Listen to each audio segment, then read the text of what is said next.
Hi, thank you for voting for another kata. There were probably around 8 different katas that have been suggested, but each had 1 vote. So I've just made a decision and I'm going to go with Hangetsu. This was suggested last time by somebody. I think it's a good idea for a number of reasons. There are no jumps. It's quite slow, so it's a good one to do inside. And also I think it can be quite a neglected kata because it doesn't sit quite right with all of the other Shotokan katas. It really focuses on breathing and tension.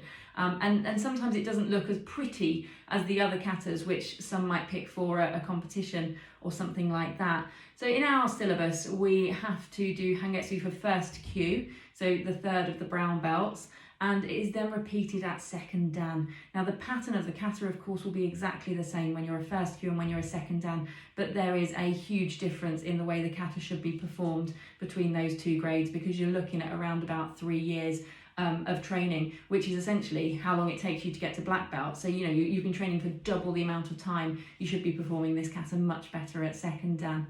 It is quite a neglected kata, and I think it's a really interesting kata. There's so much to learn about Hangetsu because it's so deep and there's so much to do with the stances and the breathing and so on. Now Funakoshi renamed this kata from Seishan. In Wadaru they call this kata Seishan, which means 13 hands. But the ideogram, the writing for the word Seishan also means stone in the stream, and that's really interesting because I think that with this kata you have to be like a stone, and they do talk about how you use stone force techniques in Okinawan karate, and that applies to this kata.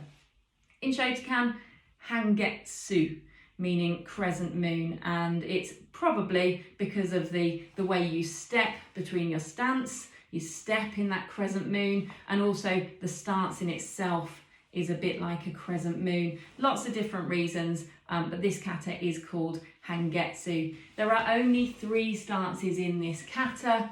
There is no Zenkutsudachi, no Zenkutsudachi at all in this kata. There's one part where there's kind of a low Zenkutsudachi, but overall this kata focuses on Hangetsudachi, which is your crescent moon stance. It's got some Niko Ashidachi, and it's got your Kokutsudachi. And as I say, only for that one kind of key eye point at the end where you're in a low Zenkutsu, none of the rest is Zenkutsu. So be really careful of that because when you first learn this kata, you will go into Zenkutsudachi. So just watch out for that.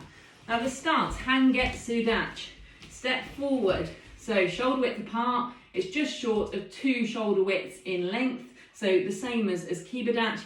Turn your feet 45 degrees. We're the same as Kibidachi now, but instead of Kibidachi where you push your knees out, you pull your knees in. It's an inward stance, so it draws in and up. And like the roots of a tree, your feet grip the floor and you grip in here. This is Hangetsudachi. In, out, force, down. Okay, this kata is about breathing. We breathe in sharply through our nose. We breathe out. When we breathe out, 2/3 comes out of our mouth and 1/3 presses down into our abdomen. We want this inner force going through our body, and this is why this kata is a really, really complex kata. So in and out, but out, you're pushing out and down at the same time. Yoi. State your kata. Hangetsu. Okay, first move, we're going to step forward.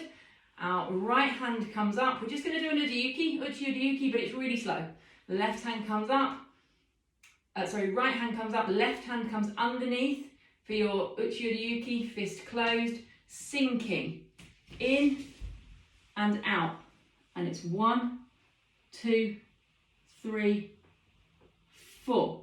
You should be like a stone. This is an uchi uryuki, nothing more. So hand in line with the shoulder. Hangetsudachi, but you really want that tension. Don't let that tension go. And relax. Twisting in. Gyakuzuki.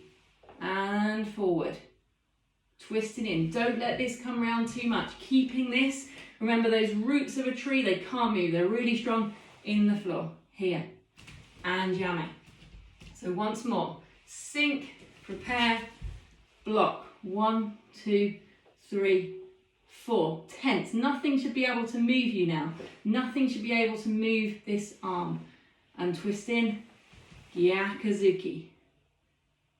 And yame. So remember that stone force. You're like a stone on a mountain stream. The water's gushing at you. You cannot move.